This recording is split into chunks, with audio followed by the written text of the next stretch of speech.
복도 끝에서 두 사람이 마주쳤다. 오랜만이네요, 사모님. 아니, 윤정혜 씨라고 부를까요? 윤정혜는 얼어붙은 채 말을 잇지 못했다. 당신 설마 박도연의 입가에 차가운 미소가 번졌다. 네, 저는 고 박 회장님의 아들입니다. 윤정혜의 온몸이 떨렸다. 그 주차 요원이 진짜 주인이었다. 어릴 때 사고로 가족과 떨어졌지만 이제 제 자리로 돌아왔습니다. 윤정혜는 다리에 힘이 풀려 주저앉을 뻔했다. 복수가 시작된 것이다. 오늘 이야기 들어가기 전에 구독과 좋아요 한번 눌러주세요. 누르신 분들께는 건강과 행운이 늘 함께할 겁니다. 서울 서초동 한경백화점의 화요일 오전은 언제나 한산했습니다. 하지만 6층 VIP 라운지만큼은 달랐죠. 이곳은 특별한 고객들만 출입할 수 있는 공간이었습니다. 대리석 바닥이 반들반들 빛나고 천장에는 값비싼 샹들리에가 걸려 있었죠. 가죽 소파는 앉으면 몸이 푹 빠질 만큼 부드러웠고 커피 한 잔에도 10,000원이 넘는 가격표가 붙어 있었습니다. 그곳의 단골 중에서도 단연 눈에 띄는 인물이 있었습니다. 바로 윤정혜였죠. 올해 55인 윤정혜는 한경그룹 이사의 아내였습니다. 남편 김 이사는 한경백화점에서 30년 가까이 일한 베테랑이었고 그 덕분에 윤정혜는 백화점 안에서 거의 왕족 대우를 받았습니다. 직원들은 윤정혜만 보면 고개를 숙였고 매장 직원들은 윤정혜가 지나갈 때면 긴장한 표정으로 인사를 했죠. 윤정혜는 그런 대우가 당연하다고 생각했습니다. 아니, 당연한 정도가 아니라 자신의 권리라고 여겼죠. 명품 코트를 걸치고 명품 가방을 든 윤정혜의 모습은 언제나 완벽했습니다. 머리카락 한 올도 흐트러짐 없이 정돈되어 있었고 메이크업은 늘 세련되게 마무리되어 있었죠. 주변 사람들은 윤정혜를 보며 품격 있는 사모님이라고 불렀습니다.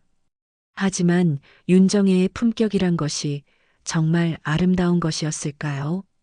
사실 윤정혜의 품격은 타인을 무시하고 깔보는 데서 나왔습니다. 윤정혜는 자신보다 사회적 지위가 낮다고 생각되는 사람들을 함부로 대했죠. 백화점 직원들에게는 언제나 명령조로 말했고 조금이라도 마음에 들지 않으면 큰 소리를 냈습니다. 화요일 오전 11시 윤정혜는 여느 때처럼 VIP 라운지에 앉아 커피를 마시고 있었습니다. 옆자리에는 같은 사교계 친구들이 모여 있었죠. 박영숙과 최미라 모두 비슷한 처지의 사모님들이었습니다. 윤정혜는 최근에 구입한 명품 가방 이야기를 늘어놓고 있었습니다. 이거 있잖아요. 프랑스에서 직접 공수해 온 거예요. 국내에는 아직 안 들어온 모델이죠. 가격이요? 1,000만 원 정도 했나? 뭐 그 정도야 우리 남편한테는 아무것도 아니지만요. 친구들은 감탄사를 연발했습니다. 윤정혜는 만족스러운 표정으로 고개를 끄덕였죠. 테이블 위에는 명품 브랜드 쇼핑백들이 여러 개 놓여 있었습니다. 한 개당 100만 원이 넘는 물건들이었죠. 박영숙이 부러운 듯 물었습니다. 정혜 언니는 정말 복 받으신 거예요. 남편분이 그렇게 챙겨주시니까. 윤정혜는 손등으로 입술을 가리며 웃었습니다. 챙겨준다기보다는 내가 마땅히 받아야 할 대우를 받는 거죠. 이사 부인이면 이 정도는 돼야죠. 그때 한 직원이 조심스럽게 다가왔습니다. 20대 후반으로 보이는 젊은 여직원이었죠. 사모님, 주문하신 코트가 도착했습니다. 피팅룸으로 모실까요? 윤정혜는 커피잔을 내려놓으며 자리에서 일어났습니다. 그래요. 근데 이번엔 제대로 다림질해 온 거겠죠? 지난번처럼 구김 있으면 안 받을 거예요. 직원은 고개를 숙이며 대답했습니다. 네, 사모님. 세심하게 확인했습니다. 피팅룸으로 가는 길, 윤정혜는 백화점 복도를 느릿느릿 거닐었습니다. 지나가는 직원들마다 안녕하세요, 사모님하고 인사를 건넸죠. 윤정혜는 고개만 까딱하며 지나쳤습니다. 말 한마디 건네는 것조차 아까운 사람들이라고 생각했죠. 어떤 직원은 복도 한쪽으로 비켜서서 길을 내주기도 했습니다. 마치 궁궐의 왕비가 지나가는 것처럼 말이죠. 피팅룸에 도착한 윤정혜는 거울 앞에 섰습니다. 직원이 정성스럽게 코트를 꺼내 윤정혜에게 입혀드렸습니다. 250만 원짜리 캐시미어 코트였죠. 윤정혜는 거울을 보며 이리저리 몸을 돌렸습니다. 그러다 갑자기 인상을 찌푸렸습니다. 이게 뭐예요? 소매 길이가 안 맞잖아요. 내가 분명히 치수 말했는데? 직원은 당황하며 소매를 살폈습니다. 죄송합니다, 사모님.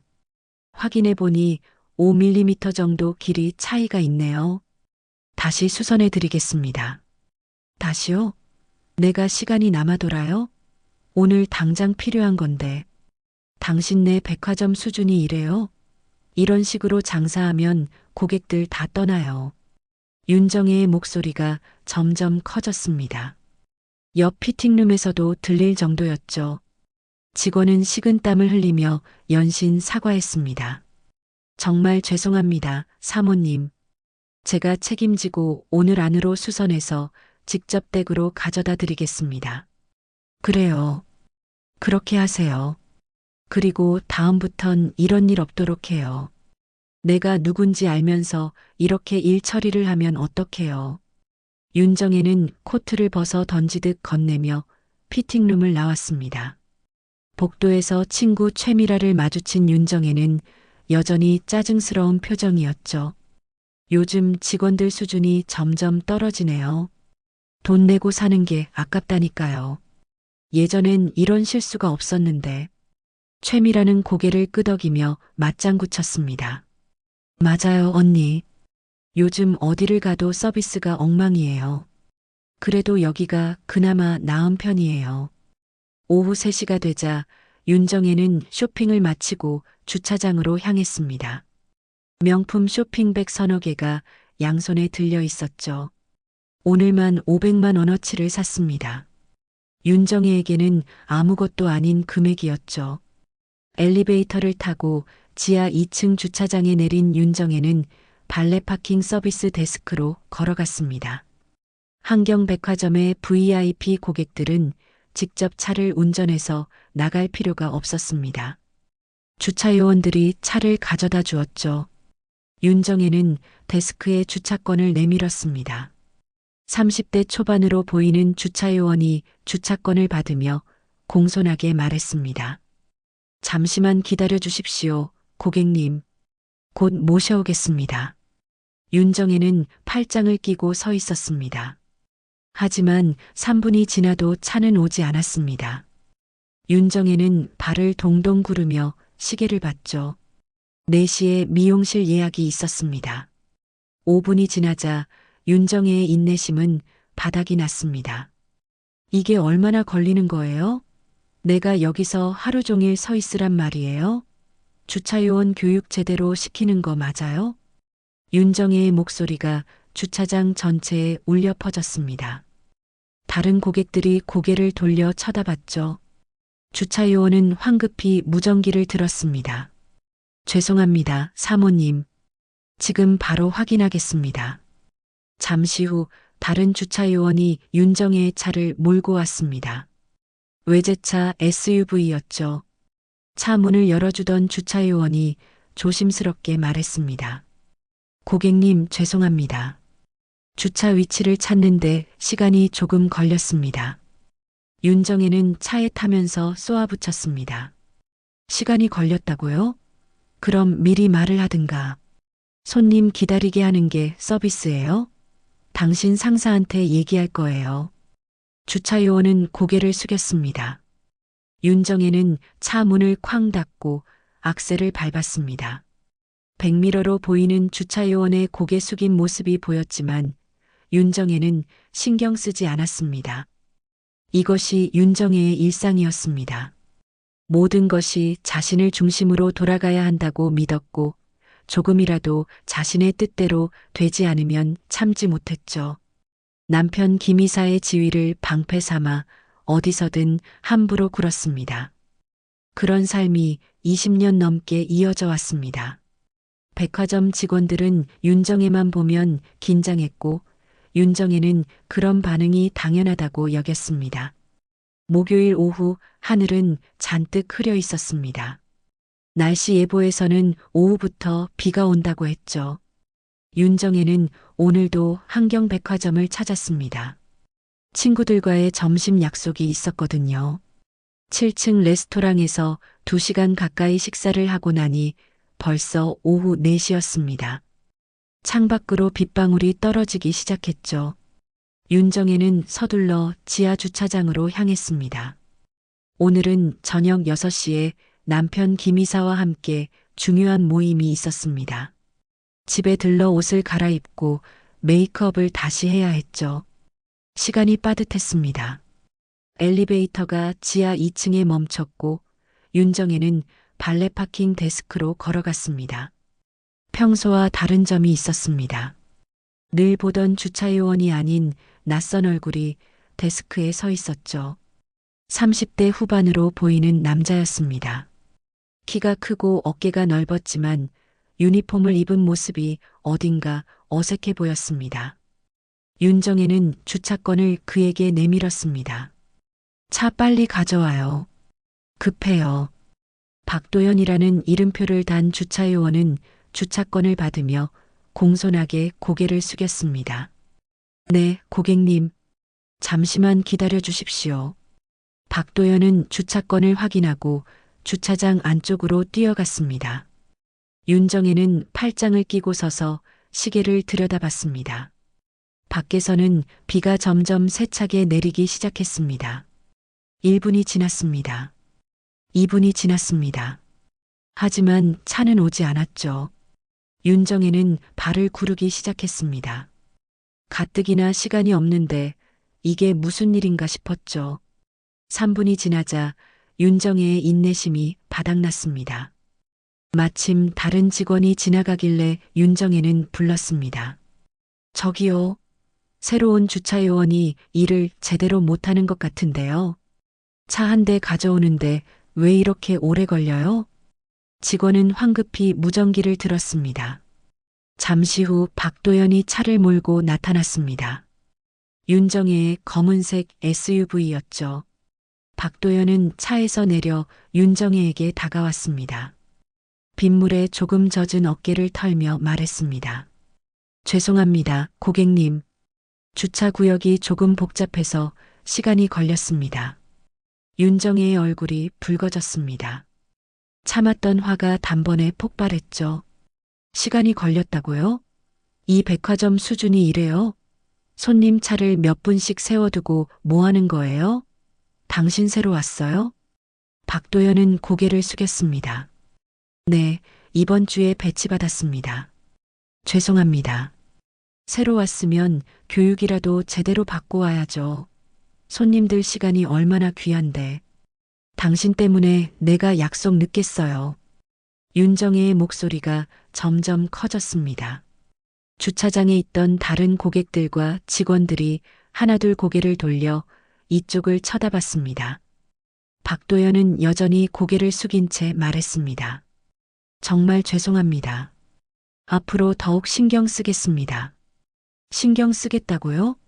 변명하지 말아요. 당신 같은 사람은 손님 상대할 자격도 없어요. 도대체 누가 뽑은 거예요?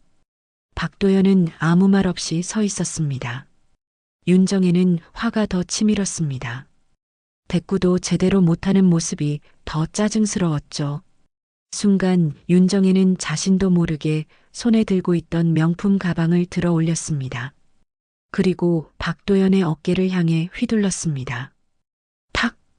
둔탁한 소리가 주차장에 울렸습니다. 명품 가방이 박도연의 어깨에 부딪힌 소리였죠. 박도연은 비틀거렸지만 넘어지지는 않았습니다.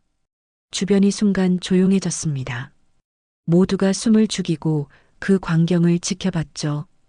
윤정혜는 헉하고 숨을 들이켰습니다. 자신도 그렇게까지 할 생각은 없었습니다. 하지만 이미 벌어진 일이었죠. 윤정혜는 당황했지만 물러설 수 없었습니다. 물러서면 자신이 잘못했다는 걸 인정하는 꼴이 되니까요. 당신이 화나게 만든 거예요. 내가 누군지 알아요? 여기 이사 부인이에요.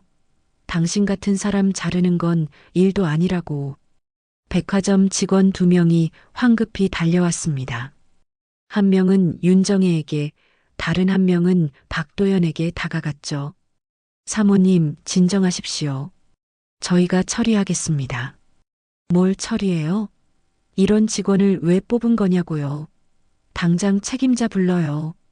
박도연은 여전히 고개를 숙인 채 서 있었습니다.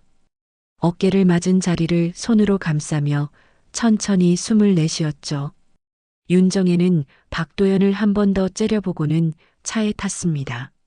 문을 쾅 닫고 악셀을 밟아 주차장을 빠져나갔습니다. 주차장에 남은 사람들은 서로 얼굴을 쳐다봤습니다. 방금 일어난 일이 믿기지 않는다는 표정들이었죠. 한 직원이 박도연에게 다가가 물었습니다. 괜찮으세요? 많이 아프세요?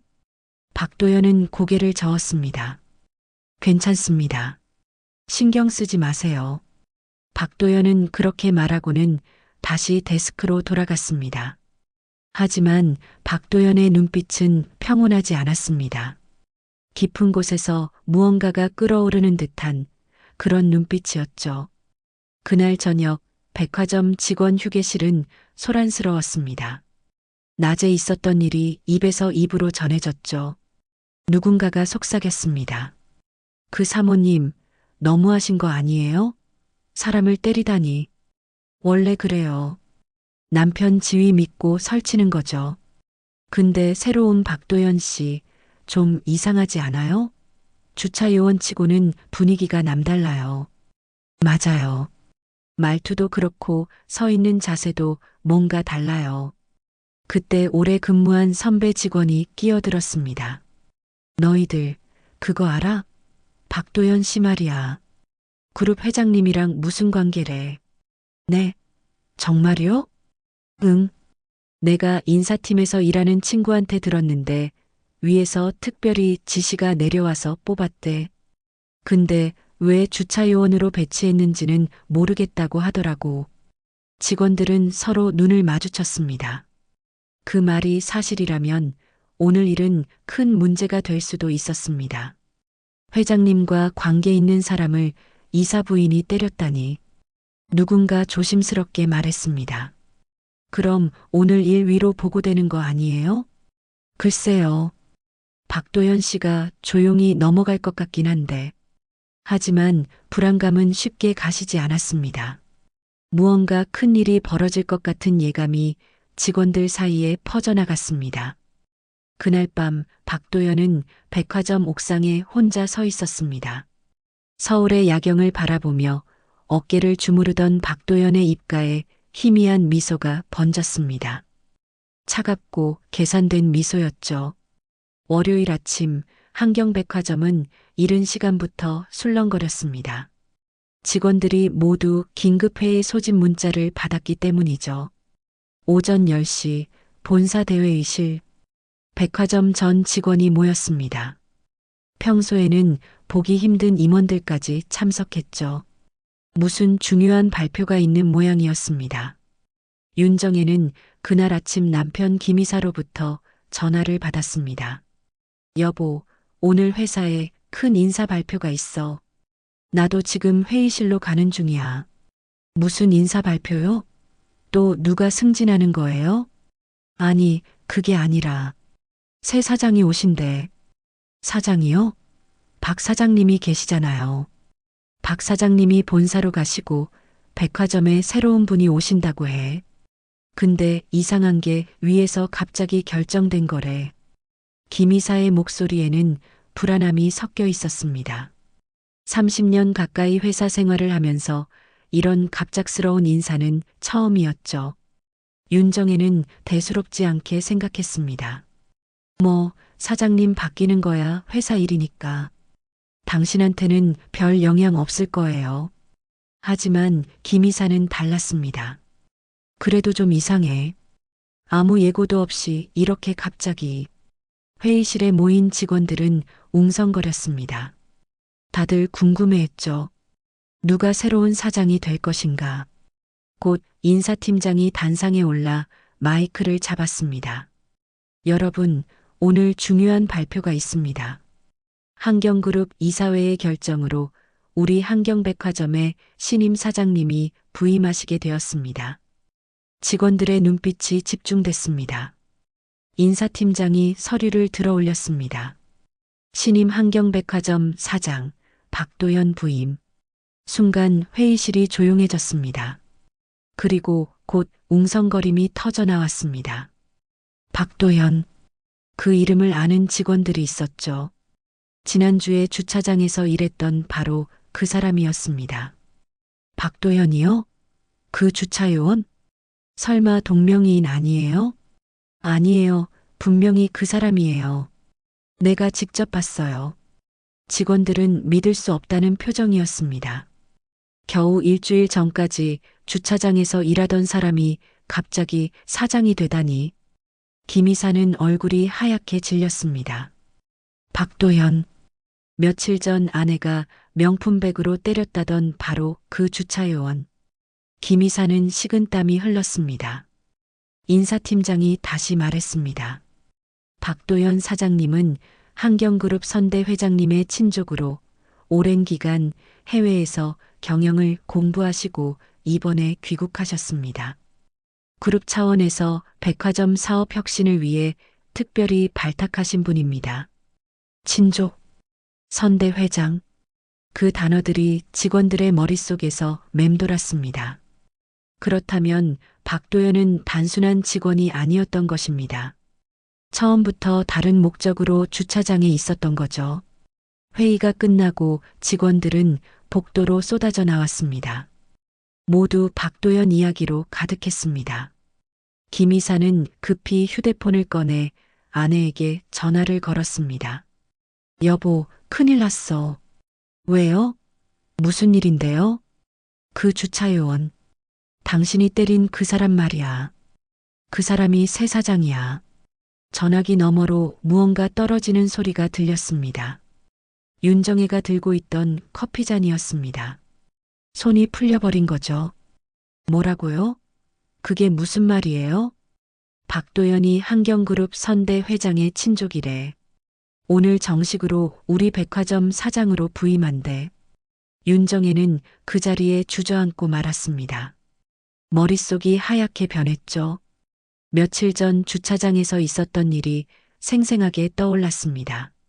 자신이 얼마나 함부로 대했는지, 심지어 가방으로 때리기까지 했다는 사실이. 윤정혜는 온몸이 떨렸습니다. 안 돼. 이럴 수가 없어. 그날 오후 윤정혜는 남편의 만류에도 불구하고 백화점으로 향했습니다. 확인해야 했습니다. 정말로 그 사람이 사장이 된 건지.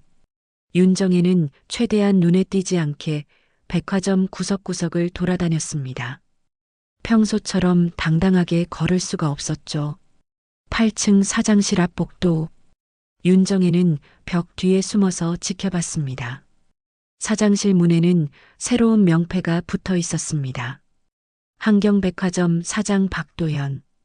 윤정혜는 숨이 막혔습니다. 정말이었습니다. 그 주차요원이 이제 이 백화점의 최고 책임자였던 것입니다. 그때 사장실 문이 열렸습니다. 박도연이 서류를 들고 나왔습니다. 더 이상 주차요원 유니폼이 아니었습니다. 깔끔한 정장을 입은 박도연의 모습은 완전히 달랐죠. 카리스마가 느껴졌습니다. 윤정혜는 재빨리 숨으려 했지만 이미 늦었습니다. 박도연이 윤정혜를 발견한 것입니다. 둘의 눈이 마주쳤습니다. 윤정혜는 얼어붙은 채 서 있었습니다. 박도연은 천천히 걸어왔습니다. 윤정혜의 앞에 멈춰 선 박도연은 희미하게 미소 지었습니다. 오랜만이네요. 윤정혜는 입술이 바짝 말랐습니다. 아무 말도 나오지 않았죠. 사모님 많이. 이제는 윤정혜 씨라고 부르는 게 맞겠네요. 저기, 사장님. 박도연은 윤정혜의 말을 끊었습니다. 며칠 전 주차장에서의 일 기억하시죠? 저도 잘 기억하고 있습니다. 윤정혜는 고개를 떨구었습니다. 변명할 말이 없었죠. 박도연은 차분하게 말을 이었습니다. 당신은 저를 보며 말했죠. 당신 같은 사람은 손님 상대할 자격도 없다고. 내가 누군지 아느냐고. 죄송합니다. 제가 정말 몰랐어요. 물론 몰랐겠죠. 저는 한경그룹 선대 회장의 아들입니다.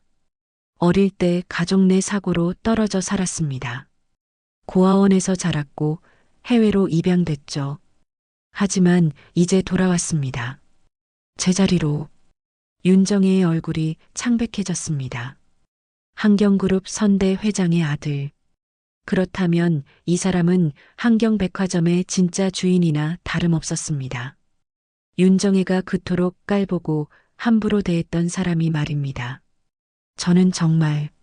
박도연은 손을 들어 윤정혜의 말을 멈추게 했습니다. 사과는 받지 않겠습니다. 사과로 해결될 일이 아니니까요. 당신은 저를 하인처럼 대했습니다. 사람으로 보지 않았죠. 박도연은 윤정혜를 지나쳐 걸어갔습니다. 복도 끝에서 멈춰 선 박도연이 뒤를 돌아보며 말했습니다. 이제부터 이 백화점은 달라질 겁니다. 진심을 아는 사람들의 공간으로 말이죠. 박도연은 엘리베이터에 올라탔고 문이 닫혔습니다. 윤정혜는 그 자리에 주저앉았습니다. 다리에 힘이 풀려버렸죠. 윤정혜는 떨리는 손으로 얼굴을 감싸며 중얼거렸습니다. 내가 뭘 한 거야? 복도는 조용했지만 윤정혜의 귓가에는 박도연의 목소리가 계속 맴돌았습니다. 박도연이 사장으로 부임한 지 사흘이 지났습니다. 백화점 분위기는 확연히 달라졌죠. 박도연은 부임 첫날부터 전 부서 실사를 지시했습니다. 매출 보고서, 재고 현황, 인사 기록까지 모든 것을 점검하겠다고 했죠. 직원들은 긴장했습니다. 새 사장이 뭔가 큰 변화를 준비하고 있다는 걸 느꼈거든요. 김 이사는 특히 불안했습니다. 사무실 책상 앞에 앉아 있어도 집중이 되지 않았죠. 서류를 들여다보다가도 멍하니 창밖만 바라봤습니다. 옆자리 동료가 물었습니다.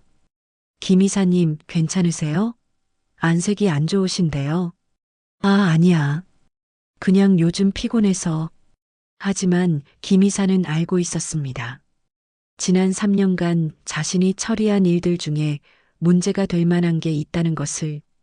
물론 큰 비리는 아니었습니다. 그저 관행처럼 해오던 것들이었죠.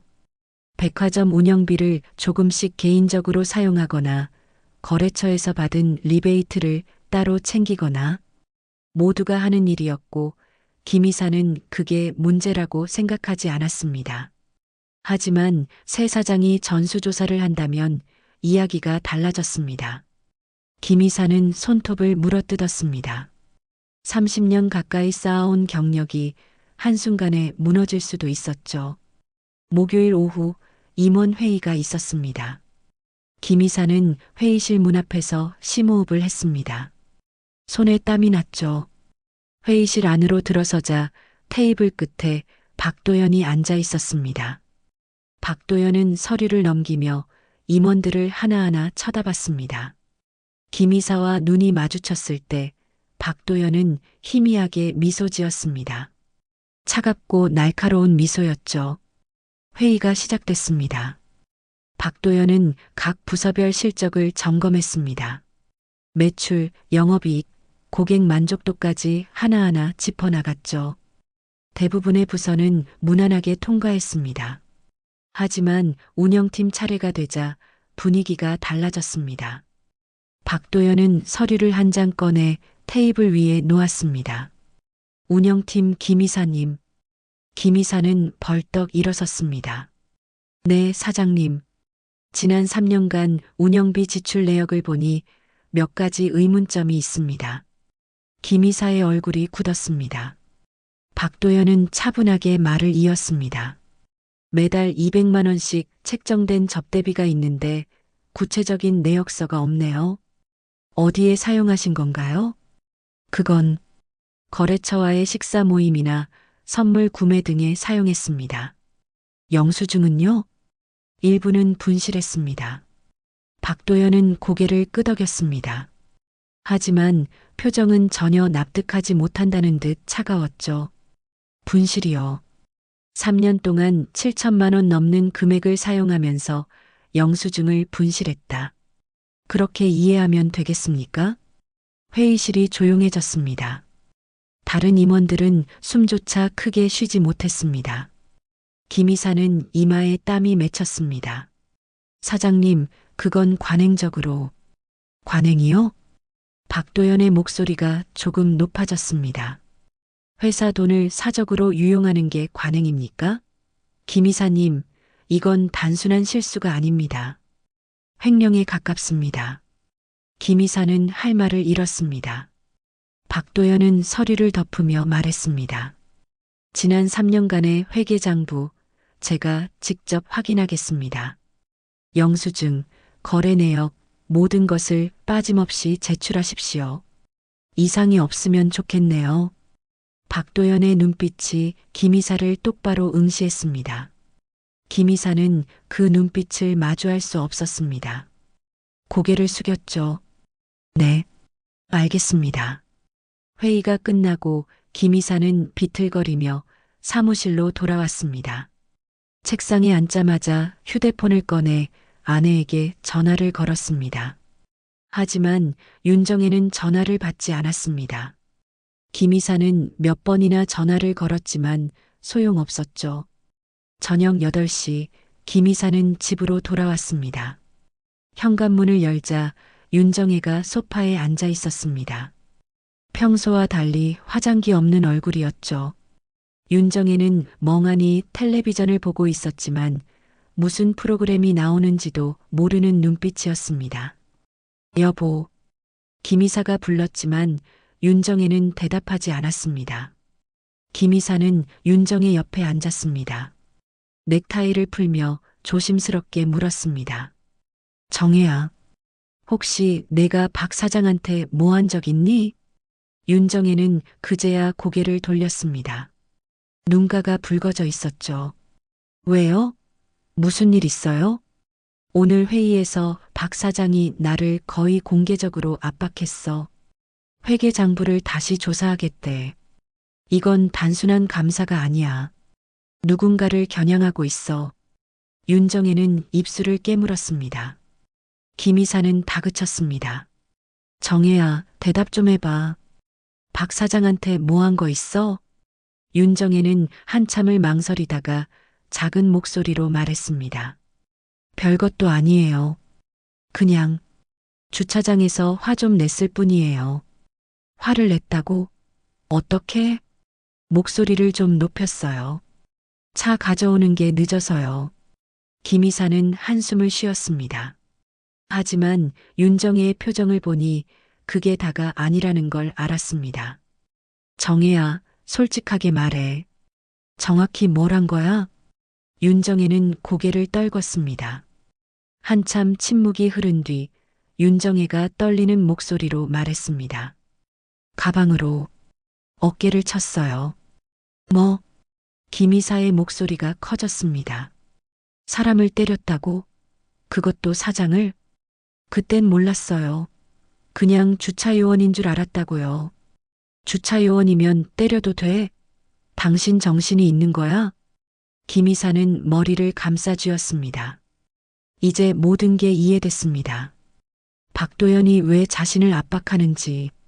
이건 단순한 감사가 아니었습니다. 복수였죠. 아내가 저지른 일에 대한 복수. 당신 때문에 내가 회사에서 잘릴 수도 있어. 미안해요. 정말 몰랐어요. 몰랐다고 다야? 그 사람이 누군지 몰랐어도 사람을 때리면 안 되는 거잖아. 김 이사는 소파에서 벌떡 일어났습니다. 방으로 들어가며 문을 쾅 닫았죠. 윤정혜는 거실에 혼자 남았습니다. 손으로 얼굴을 감싸며 눈물을 흘렸습니다. 자신이 얼마나 어리석었는지 깨달았습니다. 주차 요원이든 사장이든 사람을 함부로 대해서는 안 됐던 것입니다. 하지만 윤정혜는 그동안 그렇게 살아왔습니다. 자신보다 낫다고 생각되는 사람들을 무시하고 깔보며 살았죠. 그리고 이제 그 대가를 치르게 된 것입니다. 윤정혜의 표정에서 오만함은 완전히 사라졌습니다. 남은 건 두려움과 후회뿐이었죠. 금요일 아침 김 이사는 평소보다 일찍 출근했습니다. 밤새 잠을 거의 이루지 못했죠. 어제 박도연에게 제출하라던 자료들을 준비하느라 새벽까지 사무실에 남아 있었습니다. 하지만 아무리 정리해도 빠뜨린 영수증이 너무 많았습니다. 변명할 여지가 없었죠. 오전 9시 김 이사의 휴대폰에 문자가 왔습니다. 인사팀에서 보낸 긴급 이사회 소집 통보였습니다. 오전 10시 본관 3층 대회의실. 김 이사는 휴대폰을 쥔 손이 떨렸습니다. 이사회는 보통 한 달에 한 번 열렸습니다. 그런데 갑자기 긴급 소집이라니. 김 이사는 불길한 예감이 들었습니다. 10시가 되기 10분 전 김 이사는 대회의실 앞 복도에 도착했습니다. 문 앞에 서서 심호흡을 했습니다. 손으로 넥타이를 다시 고쳐 매고 재킷 단추를 잠갔죠. 문을 열고 들어서는 순간 김 이사는 얼어붙었습니다. 테이블 끝에 박도연이 앉아 있었습니다. 양복을 단정하게 입은 박도연의 표정은 차갑고 단호했습니다. 테이블 양옆으로는 본사 임원들이 자리를 채우고 있었죠. 평소 이사회보다 훨씬 많은 사람들이 참석했습니다. 김 이사는 천천히 자기 자리로 걸어갔습니다. 다리가 후들거렸습니다. 회의가 시작됐습니다. 박도연은 인사말도 없이 곧바로 본론으로 들어갔습니다. 오늘 이사회를 긴급 소집한 이유는 중요한 안건이 있기 때문입니다. 한경백화점 운영의 투명성과 관련된 문제입니다. 박도연은 앞에 놓인 서류를 펼쳤습니다. 두껍게 묶인 자료였죠. 박도연은 한 장을 집어 테이블 위로 밀어냈습니다. 서류가 매끄럽게 미끄러져 김 이사 앞에 멈췄습니다. 김 이사님. 김 이사는 벌떡 일어섰습니다. 네, 사장님. 한경백화점 운영비 유용건으로 본사 감사팀의 조사가 들어갔습니다. 회의실이 조용해졌습니다. 다른 임원들이 일제히 김 이사를 쳐다봤습니다. 김 이사는 식은땀이 등줄기를 타고 흘렀습니다. 사장님, 그건 오해입니다. 제가 분명히 설명드릴 수 있습니다. 박도연은 고개를 저었습니다. 오해가 아닙니다. 지난 3년간 김 이사님이 집행한 운영비 중 2억 3천만 원의 사용처가 불분명합니다. 영수증 미제출이 7천만 원, 허위 영수증 처리가 6천만 원, 개인 용도 전용 의심 항목이 1억 원입니다. 김 이사는 다리에 힘이 풀렸습니다. 박도연은 냉정하게 말을 이어갔습니다. 김 이사님은 회사 법인카드로 개인 골프 회원권을 결제했습니다. 접대비 명목이었지만 실제로는 가족 모임에 사용한 식당 비용도 여러 건 있습니다. 또한 거래처로부터 받은 리베이트를 회사에 보고하지 않고 개인 계좌로 입금받았습니다. 하나하나 증거를 들이대는 박도연의 목소리는 담담했습니다. 감정이 섞이지 않은 목소리였지만 그래서 더 무서웠죠. 김 이사는 변명하려 했습니다. 사장님, 그건 모두 업무상 필요라면 정당한 절차를 거쳐야 합니다. 하지만 김 이사님은 그러지 않았습니다. 이것은 명백한 횡령입니다. 김 이사는 할 말을 잃었습니다. 옆에 앉은 동료 임원이 고개를 돌렸습니다. 아무도 김 이사를 거들지 않았죠. 박도연은 또 다른 서류를 꺼냈습니다. 더 심각한 건 이겁니다. 김 이사님은 백화점 입점 업체 선정 과정에서 특정 업체에 특혜를 주고 그 대가로 금품을 수수했습니다. 지난해 5월 6층에 입점한 의류업체로부터 500만 원을 받았습니다. 증거는 모두 확보했습니다. 김 이사의 얼굴이 하얗게 질렸습니다. 그건 아무도 모를 거라고 생각했던 일이었습니다. 어떻게 알아낸 걸까요? 김 이사는 떨리는 목소리로 물었습니다. 어떻게 그걸 아십니까? 박도연은 차갑게 미소 지었습니다. 제가 주차장에 있던 일주일 동안 많은 것을 봤습니다. 직원들과 이야기도 나눴죠. 사람들은 주차 요원을 투명인간처럼 여깁니다. 그래서 더 많은 것이 보였습니다. 김 이사는 온몸이 떨렸습니다. 박도연은 자리에서 일어났습니다. 사실관계는 곧 감사팀에서 최종 확인할 것입니다. 하지만 이미 충분한 증거가 있습니다. 이사회의 결정을 구합니다. 김 이사의 직위 해임에 찬성하시는 분은 거수해 주십시오. 잠시 침묵이 흘렀습니다. 그리고 하나둘씩 손이 올라갔습니다. 김 이사와 함께 일했던 동료들, 후배들 모두가 손을 들었습니다. 아무도 김 이사를 지지하지 않았죠. 마지막 한 사람까지 손을 들자 박도연이 말했습니다. 만장일치로 가결되었습니다. 김 이사님, 오늘부로 한경백화점 이사직에서 해임됩니다. 개인 물품은 오늘 중으로 정리해 주시기 바랍니다. 김 이사는 그 자리에 주저앉을 뻔했습니다. 30년을 이 회사에 바쳤습니다. 20대 신입사원으로 들어와 이사까지 올랐습니다.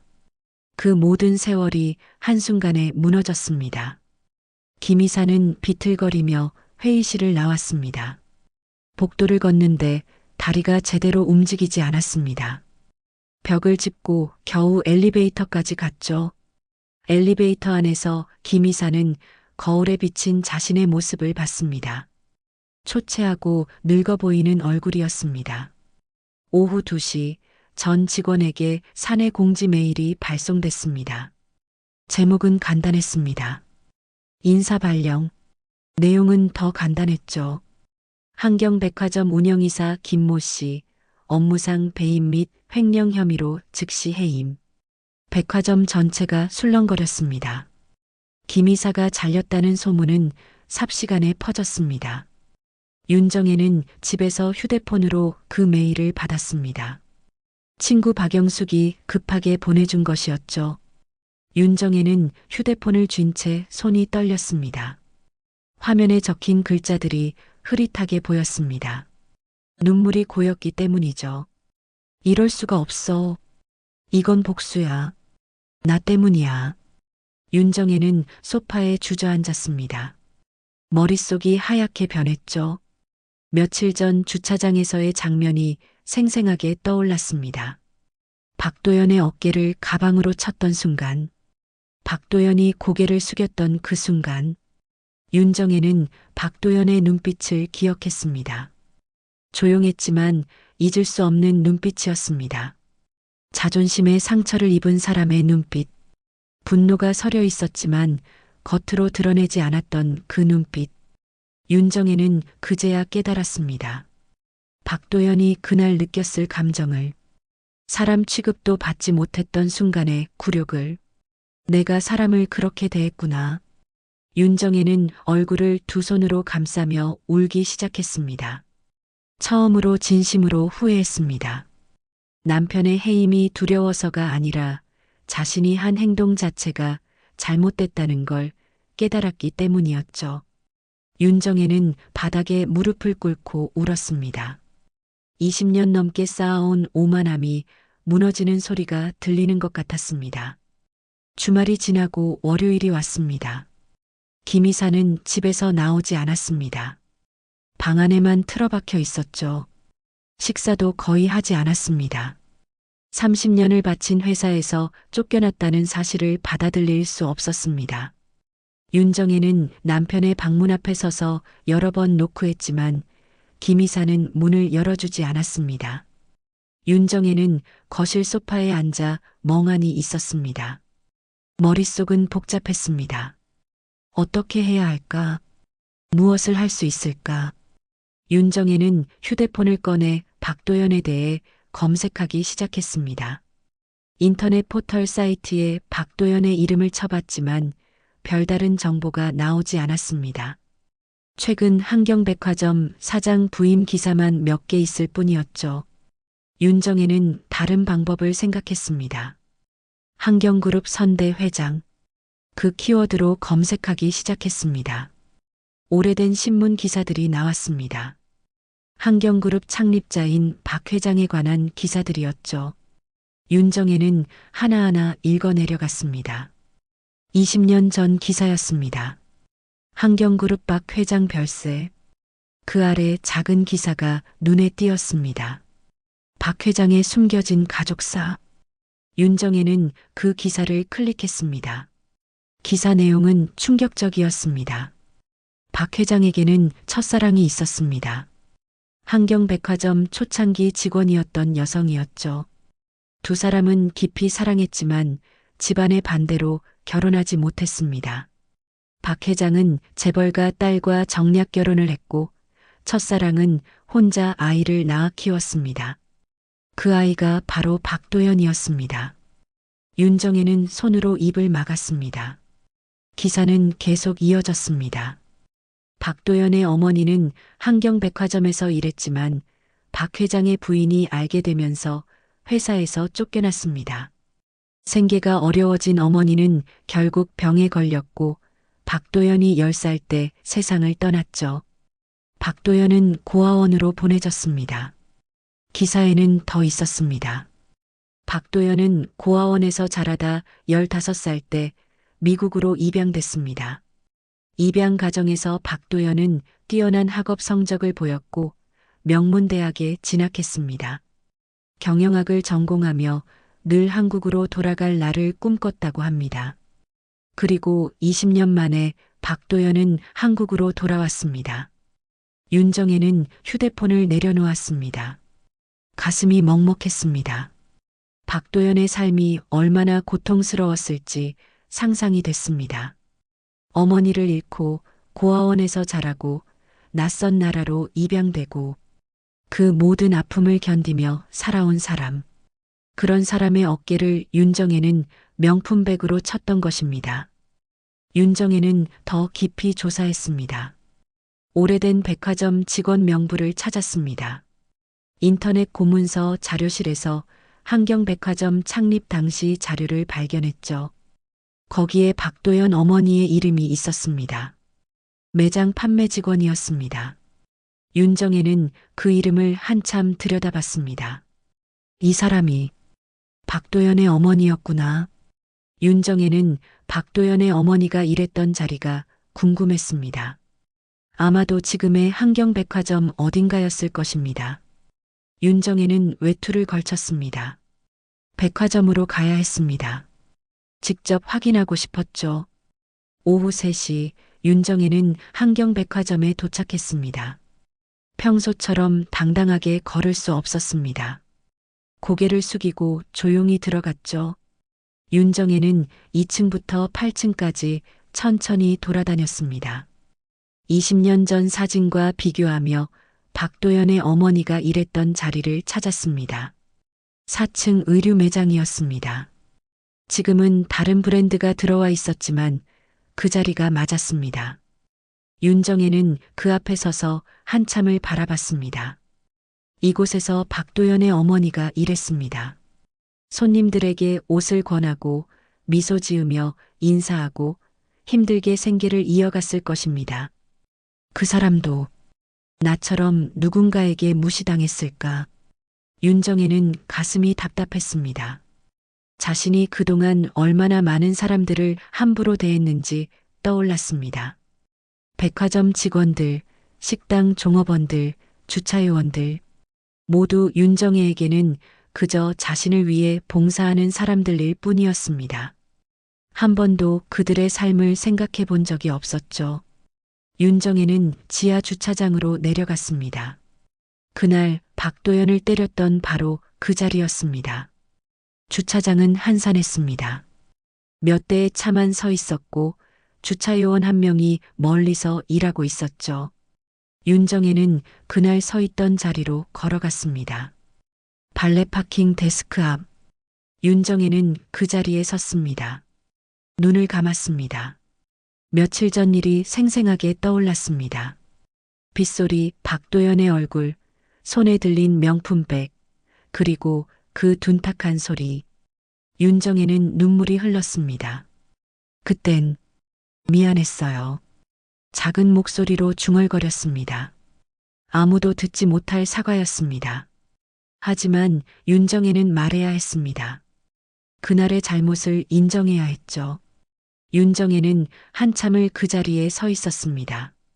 그때 누군가 다가오는 발소리가 들렸습니다. 윤정혜는 눈을 떴습니다. 박도연이었습니다. 정장을 입은 박도연이 주차장을 지나가다 윤정혜를 발견한 것이었죠. 박도연은 걸음을 멈췄습니다. 두 사람의 눈이 마주쳤습니다. 윤정혜는 고개를 숙였습니다. 박도연은 천천히 다가왔습니다. 윤정혜 앞에 멈춰 선 박도연은 조용히 물었습니다. 무엇을 하고 계십니까? 윤정혜는 떨리는 목소리로 대답했습니다. 그날 제가 당신을 때렸던 자리예요. 그날 일을 생각하고 있었어요. 박도연은 아무 말이 없었습니다. 윤정혜는 고개를 들어 박도연을 바라봤습니다. 눈물이 그렁그렁 맺혀 있었죠. 당신 어머니 이야기를 알았어요. 얼마나 힘들게 사셨는지, 당신이 얼마나 아픈 삶을 살아왔는지. 박도연의 표정이 조금 굳어졌습니다. 윤정혜는 말을 이었습니다. 그날 제가 때린 건 단순한 직원이 아니었어요. 한평생 버려졌던 사람의 자존심이었죠. 당신에게 유일하게 남아있던 존엄이었을 거예요. 그걸 제가 짓밟았어요. 윤정혜는 무릎을 꿇었습니다. 주차장 바닥에 무릎을 대고 고개를 숙였습니다. 정말 죄송합니다. 변명하지 않을게요. 제가 잘못했어요. 평생 용서받지 못해도 할 말이 없어요. 박도연은 윤정혜를 내려다봤습니다. 긴 침묵이 흘렀습니다. 박도연은 차갑게 말했습니다. 사과는 받지 않겠습니다. 윤정혜는 고개를 들었습니다. 박도연은 돌아서며 말했습니다. 사과로 해결될 일이 아니니까요. 당신은 저뿐만 아니라 수많은 사람들을 그렇게 대했을 겁니다. 그건 단순한 실수가 아닙니다. 당신의 삶의 방식이었죠. 박도연은 몇 걸음 걸어가다 멈춰 섰습니다. 지금 당신이 느끼는 후회가 진짜인지 아니면 남편을 잃은 두려움인지 저는 모릅니다. 하지만 한 가지는 확실합니다. 이미 모든 게 늦었습니다. 박도연은 주차장을 빠져나갔습니다. 윤정혜는 그 자리에 무릎 꿇은 채 남았습니다. 차가운 시멘트 바닥이 무릎을 파고들었지만 윤정혜는 일어나지 않았습니다. 눈물만 흘렀습니다. 박도연의 말이 맞았습니다. 이미 모든 게 늦어버렸습니다. 이틀이 지났습니다. 윤정혜는 거의 집 밖으로 나가지 않았습니다. 남편 김이사는 여전히 방에서 나오지 않았죠. 식사도 거의 하지 않았습니다. 윤정혜는 매일 문 앞에 밥을 갖다 놓았지만 김이사는 손도 대지 않았습니다. 집안은 무거운 침묵으로 가득했습니다. 수요일 아침 윤정혜는 결심했습니다. 더 이상 이렇게 앉아만 있을 수 없었습니다. 직접 박도연을 찾아가야 했죠. 제대로 된 사과를 해야 했습니다. 비록 받아들여지지 않더라도 최선을 다해야 했습니다. 윤정혜는 평소처럼 화장을 하지 않았습니다. 명품 옷도 입지 않았습니다. 수수한 검은색 원피스를 입었죠. 오전 10시 윤정혜는 한경백화점에 도착했습니다. 직원들이 윤정혜를 알아봤습니다. 하지만 예전처럼 공손하게 인사하지 않았습니다. 다들 김이사가 해임됐다는 사실을 알고 있었죠. 윤정혜는 고개를 숙이고 엘리베이터를 탔습니다. 8층? 사장실이 있는 층이었습니다. 엘리베이터 문이 열리자 윤정혜는 심호흡을 했습니다. 복도를 천천히 걸어갔습니다. 사장실 문 앞에 도착했을 때 윤정혜는 손을 떨며 노크했습니다. 안에서 대답이 들렸습니다. 들어오세요. 윤정혜는 문을 열었습니다. 넓은 사장실 안쪽 책상에 박도연이 앉아 있었습니다. 서류를 보고 있던 박도연은 고개를 들었습니다. 윤정혜를 보자 표정이 굳어졌습니다. 무슨 일입니까? 차가운 목소리였습니다. 윤정혜는 문을 닫고 천천히 다가갔습니다. 책상 앞에서 멈춰 섰습니다. 윤정혜는 떨리는 목소리로 말했습니다. 박 사장님, 잠시만 시간을 내주실 수 있을까요? 박도연은 서류를 내려놓았습니다. 말씀하세요. 윤정혜는 손을 꼭 쥐었습니다. 제 남편이 잘못했습니다. 하지만 30년을 회사에 바친 사람입니다. 한 번만 기회를 주실 수 없을까요? 박도연은 고개를 저었습니다. 기회라는 건 잘못을 뉘우치는 사람에게 주는 겁니다. 김 이사는 자신의 잘못을 인정하지 않았습니다. 끝까지 변명만 했죠. 그건 윤정혜는 말을 잇지 못했습니다. 박도연의 말이 맞았습니다. 김 이사는 집에서도 자신의 잘못을 인정하지 않았습니다. 관행이었다고, 다른 사람들도 다 한다고 그렇게만 말했죠. 박도연은 차분하게 말을 이었습니다. 김 이사는 회사 돈을 유용했습니다. 이것은 명백한 범죄입니다. 해임은 당연한 결과입니다. 윤정혜는 고개를 숙였습니다. 한참 침묵이 흐른 뒤 윤정혜는 다시 입을 열었습니다. 저는 정말 몰랐어요. 제가 당신에게 얼마나 큰 상처를 줬는지. 박도연은 윤정혜를 바라봤습니다. 윤정혜는 눈물을 흘리며 말했습니다. 사람을 모욕할 땐 항상 몰랐다고 하죠. 당신이 그렇게 말했어요. 맞아요. 저는 정말 몰랐어요. 아니, 알려고 하지 않았어요. 제 자신밖에 생각하지 않았죠. 박도연은 자리에서 일어났습니다. 창문으로 걸어가 서울 시내를 내려다봤습니다. 긴 침묵이 흘렀습니다. 박도연이 입을 열었습니다. 당신은 저를 주차요원으로 봤습니다. 아니, 사람으로도 보지 않았죠. 그저 당신을 위해 일하는 도구일 뿐이었습니다. 윤정혜는 아무 말도 할 수 없었습니다. 박도연은 계속 말했습니다. 저는 어릴 때부터 그런 대우를 받으며 자랐습니다. 고아원에서, 입양 가정에서 어디를 가도 저는 버려진 아이였습니다. 한경그룹 회장의 아들이라는 사실을 아는 사람은 아무도 없었죠. 박도연은 윤정혜를 돌아봤습니다. 20년을 기다렸습니다. 제자리로 돌아올 날을. 그리고 이곳에서 제일 먼저 마주친 사람이 당신이었습니다. 주차장에서 말이죠. 윤정혜는 고개를 들 수 없었습니다. 박도연은 다시 창밖을 바라보며 말했습니다. 그날 당신이 저를 때렸을 때 저는 깨달았습니다. 이곳이 얼마나 썩어 있는지. 사람을 지위로만 판단하고 자신보다 낫다고 생각하면 함부로 대하는 문화. 그것을 바꿔야겠다고 생각했습니다. 박도연은 책상으로 돌아와 앉았습니다. 서랍에서 서류 한 장을 꺼냈습니다. 윤정혜 씨, 이 백화점은 이제 달라질 겁니다. 진심을 아는 사람들의 공간이 될 것입니다. 그리고 그 첫 번째 단계가 바로. 박도연은 서류를 윤정혜 앞으로 밀었습니다. 윤정혜는 떨리는 손으로 서류를 집어들었습니다. 제목을 보는 순간 윤정혜의 얼굴이 창백해졌습니다. 인사 발령. 한경백화점 운영이사 김모 씨, 최종 정리. 오늘부로 남편분의 자리는 완전히 정리됩니다. 퇴직금도 없습니다.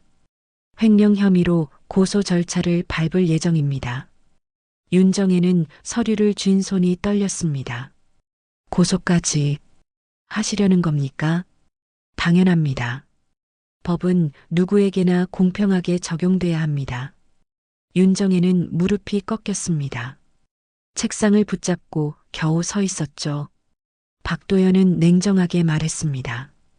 당신이 주차장에서 저를 때렸을 때 저는 참았습니다. 하지만 참는 것과 용서하는 것은 다릅니다. 당신은 평생 사람들을 그렇게 대하며 살아왔습니다. 그 대가를 치르는 겁니다. 윤정혜는 서류를 내려놓았습니다. 눈물이 뚝뚝 떨어졌습니다. 하지만 박도연의 얼굴에는 동정심이 보이지 않았습니다. 윤정혜는 떨리는 목소리로 물었습니다. 제가 어떻게 해야 합니까? 무엇을 해야 용서받을 수 있습니까? 박도연은 잠시 윤정혜를 바라봤습니다. 그리고 조용히 말했습니다. 용서는 구하는 게 아닙니다. 당신이 변해야 합니다. 진정으로 뉘우치고 다시는 그런 식으로 살지 않겠다고 다짐해야 합니다. 하지만 그것도 이미 늦었습니다. 박도연은 자리에서 일어났습니다. 문 쪽으로 걸어가며 말했습니다. 이제 나가주시죠. 저는 바쁩니다. 윤정혜는 박도연의 뒷모습을 바라봤습니다. 반박할 말이 없었습니다. 변명할 여지도 없었습니다. 윤정혜는 비틀거리며 사장실을 나왔습니다. 문을 닫는 순간 윤정혜의 손이 힘없이 떨어졌습니다. 복도를 걷는데 다리에 힘이 들어가지 않았습니다. 벽에 기대어 겨우 걸었죠. 엘리베이터를 기다리는 동안 윤정혜는 눈물을 닦았습니다. 하지만 눈물은 계속 흘렀습니다. 지나가는 직원들이 윤정혜를 쳐다봤지만 아무도 말을 걸지 않았습니다. 엘리베이터가 도착했습니다. 윤정혜는 안으로 들어갔습니다. 거울에 비친 자신의 모습을 봤습니다. 초췌하고 무너진 얼굴이었습니다.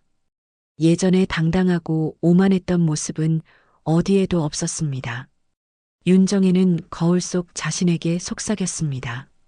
이게 내가 만든 결과구나.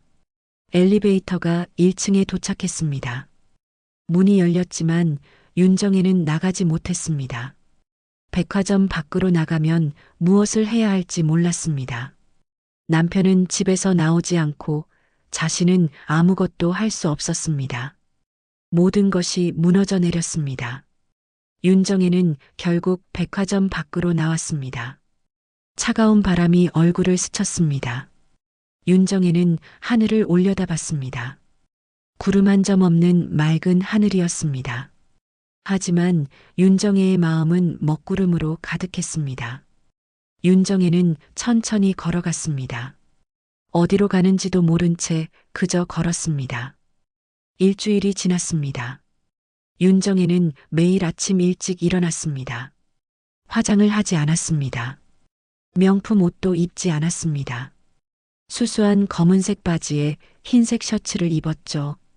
머리를 단정하게 묶고 집을 나섰습니다. 향하는 곳은 한경백화점이었습니다. 윤정혜는 백화점 인사팀을 찾아갔습니다. 떨리는 손으로 문을 두드렸습니다. 인사팀장이 윤정혜를 보고 놀란 표정을 지었습니다. 윤정혜는 고개를 숙이며 말했습니다. 팀장님, 부탁이 있어요. 이곳에서 일하고 싶어요. 인사팀장은 어리둥절한 표정이었습니다. 일을 하시겠다고요? 사모님께서요? 이제 사모님이 아니에요. 그냥 윤정혜예요. 어떤 일이든 좋아요. 청소든 정리든 무엇이든 하고 싶어요. 인사팀장은 난처한 표정을 지었습니다. 하지만 윤정혜의 눈빛이 진지했습니다. 인사팀장은 한참을 고민하다 말했습니다. 사장님께 여쭤봐야 할 것 같습니다. 다음 날 윤정혜는 인사팀으로부터 연락을 받았습니다. 박도연이 허락했다는 것이었습니다. 단 조건이 있었습니다. 주차장 안내 업무였습니다. 윤정혜는 흔쾌히 받아들였습니다. 그곳이야말로 자신의 잘못이 시작된 곳이었으니까요. 월요일 아침 윤정혜는 주차장 안내 유니폼을 입었습니다. 처음 입어보는 작업복이었습니다. 거울을 보니 낯선 모습이었지만 윤정혜는 웃었습니다. 이제 시작이었습니다. 지하 주차장으로 내려간 윤정혜는 선배 직원에게 인사했습니다. 40대 중반의 남자 직원이었죠. 직원은 윤정혜를 보고 놀랐습니다. 예전 김이사 부인이라는 걸 알았기 때문이었습니다. 여기서 일하시게 된 겁니까? 네. 잘 부탁드려요. 처음이라 서툴겠지만 열심히 배우겠습니다. 윤정혜는 진심으로 고개를 숙였습니다. 직원은 당황하면서도 윤정혜에게 일을 가르쳐 줬습니다. 차량 번호 확인하는 법, 주차권 처리하는 법, 손님을 응대하는 법. 윤정혜는 하나하나 메모하며 익혔습니다. 첫 손님이 왔습니다. 중년 여성이었습니다. 윤정혜는 떨리는 목소리로 말했습니다. 어서 오세요, 고객님. 주차권 주시면 차량 바로 모셔오겠습니다. 손님은 주차권을 건넸습니다. 윤정혜는 주차권을 받고 달려갔습니다. 주차 구역을 찾는 데 조금 시간이 걸렸지만 차를 찾아 입구로 가져왔습니다. 손님은 고맙다며 차에 올라탔습니다. 윤정혜는 허리를 깊이 숙여 인사했습니다. 안녕히 가십시오. 조심히 가세요. 첫 업무를 마친 윤정혜는 가슴이 벅찼습니다. 작은 일이었지만 누군가에게 도움을 준다는 것이 이렇게 뿌듯한 일인지 처음 알았습니다. 오전 내내 차를 가져다 주고 손님들을 응대했습니다. 땀이 흘렀지만 힘들지 않았습니다. 점심시간이 되자 윤정혜는 직원 식당으로 갔습니다. 식판을 들고 줄을 섰습니다. 예전에는 절대 오지 않던 곳이었죠. 식당 아주머니가 밥을 퍼주며 물었습니다. 새로 오신 분이죠? 첫날인가 봐요. 힘내세요. 감사합니다. 윤정혜는 구석자리에 앉아 밥을 먹었습니다. 옆 테이블에서 직원들이 이야기하는 소리가 들렸습니다. 윤정혜를 쳐다보는 시선도 느껴졌습니다. 모두 윤정혜가 누군지 알고 있었죠. 하지만 윤정혜는 신경 쓰지 않았습니다. 묵묵히 밥을 먹었습니다. 며칠이 지났습니다. 윤정혜는 점점 일에 익숙해졌습니다. 주차장을 누비며 차를 찾고 손님들을 응대했습니다. 어떤 손님은 윤정혜를 알아봤습니다. 예전 사교계 친구였죠. 친구는 놀란 표정으로 물었습니다. 정혜야, 너 왜 여기서? 윤정혜는 미소 지으며 대답했습니다. 일하고 있어 보다시피. 하지만 괜찮아. 이제 제 자리를 찾은 것 같아. 친구는 말없이 차에 올라탔습니다. 윤정혜는 차가 떠나는 것을 보며 손을 흔들었습니다. 마음이 편했습니다. 더 이상 남의 시선이 두렵지 않았습니다. 2주일째 되던 금요일 오후였습니다. 윤정혜는 주차장 입구에서 손님을 맞이하고 있었습니다. 그때 엘리베이터에서 박도연이 내렸습니다. 윤정혜와 눈이 마주쳤습니다. 박도연은 잠시 멈춰 섰습니다. 윤정혜는 고개를 숙여 인사했습니다. 사장님, 안녕하십니까? 박도연은 윤정혜를 물끄러미 바라봤습니다. 주차 안내 유니폼을 입은 윤정혜의 모습이 낯설었습니다. 박도연은 천천히 다가왔습니다. 어떻습니까? 일은 괜찮습니까? 네. 배울 게 많아요. 그동안 제가 얼마나 많은 걸 모르고 살았는지 깨닫고 있어요. 박도연은 아무 말 없이 고개를 끄덕였습니다. 그리고 자신의 차가 있는 쪽으로 걸어갔습니다. 윤정혜는 박도연의 뒷모습을 바라봤습니다. 더 이상 미움도 원망도 느껴지지 않았습니다. 그저 담담했습니다. 한 달이 지났습니다. 윤정혜는 이제 능숙하게 일했습니다. 손님들도 윤정혜를 좋아했습니다. 친절하고 세심하게 응대했기 때문이죠. 어느 날 한 손님이 말했습니다. 직원분 정말 친절하시네요. 여기 주차 안내하시는 분들 중에 제일 좋은 것 같아요. 윤정혜는 웃으며 대답했습니다. 감사합니다. 고객님, 차 조심하세요. 예전엔 저도 세상이 제 중심이라 생각했어요. 하지만 이제는 달라요. 모든 사람이 소중하다는 걸 배웠거든요. 손님은 윤정혜의 말에 고개를 끄덕이며 차에 올라탔습니다. 윤정혜는 차가 떠날 때까지 손을 흔들었습니다. 그때 멀리서 박도연이 서 있었습니다. 윤정혜가 일하는 모습을 지켜보고 있었던 것이었죠. 박도연은 윤정혜에게 천천히 걸어왔습니다. 윤정혜는 박도연을 보고 인사했습니다. 사장님. 박도연은 잠시 말없이 윤정혜를 바라봤습니다. 그리고 조용히 말했습니다. 사람은 결국 자리를 잃어야 자신을 보는 법입니다. 윤정혜는 고개를 끄덕였습니다. 맞아요. 저는 모든 걸 잃고 나서야 제 자신을 봤어요. 그동안 얼마나 오만하게 살았는지, 얼마나 많은 사람들에게 상처를 줬는지. 박도연은 희미하게 미소 지었습니다. 처음으로 보이는 따뜻한 미소였습니다. 진심은 언제나 통하는 법입니다. 계속 그렇게 사십시오. 박도연은 차에 올라탔습니다. 창문을 내리고 윤정혜를 한 번 더 바라봤습니다. 윤정혜는 깊이 허리를 숙여 인사했습니다. 박도연의 차가 천천히 주차장을 빠져나갔습니다. 윤정혜는 그 자리에 서서 차가 사라질 때까지 지켜봤습니다. 가슴이 따뜻해졌습니다. 용서받았다는 느낌은 아니었습니다. 하지만 박도연이 윤정혜의 변화를 인정해준다는 것만으로도 충분했습니다. 저녁이 되자 윤정혜는 퇴근했습니다. 유니폼을 벗고 사복으로 갈아입었습니다. 백화점 밖으로 나오니 해가 지고 있었습니다. 붉은 노을이 하늘을 물들이고 있었죠. 윤정혜는 하늘을 올려다보며 미소 지었습니다. 집으로 돌아가는 길 윤정혜는 편의점에 들렀습니다. 김밥과 우유를 샀습니다. 남편 김이사를 위한 것이었죠. 집에 도착한 윤정혜는 남편 방문을 두드렸습니다. 여보, 저예요. 밥 먹어요. 문이 조금 열렸습니다. 김이사가 문틈으로 얼굴을 내밀었습니다. 수염이 자라고 머리가 헝클어진 모습이었죠. 윤정혜는 김밥을 내밀었습니다. 이거라도 먹어요. 그리고 나와요. 우리 이야기 좀 해요. 김이사는 윤정혜를 바라봤습니다.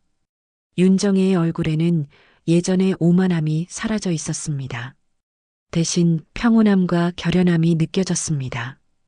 김이사는 천천히 방문을 열었습니다. 그날 밤 두 사람은 오랜만에 대화를 나눴습니다. 서로의 잘못을 인정하고 앞으로 어떻게 살아갈지 이야기했습니다. 쉽지 않을 것입니다. 하지만 두 사람은 다시 시작할 준비가 돼 있었습니다. 백화점 유리창에는 도시의 불빛이 반짝이고 있었습니다. 그 불빛 속에 두 사람의 모습이 비쳤습니다. 박도현과 윤정혜. 한때 가해자와 피해자였던 두 사람. 이제는 각자의 자리에서 자신의 삶을 살아가고 있었습니다. 상처는 남았지만 그 상처로부터 배웠습니다. 사람은 결국 자리를 잃어야 자신을 본다는 것을. 오늘 이야기 재미있게 보셨나요? 앞으로도 더 깊고 흥미로운 이야기로 찾아뵙겠습니다. 구독과 좋아요는 저에게 큰 힘이 됩니다.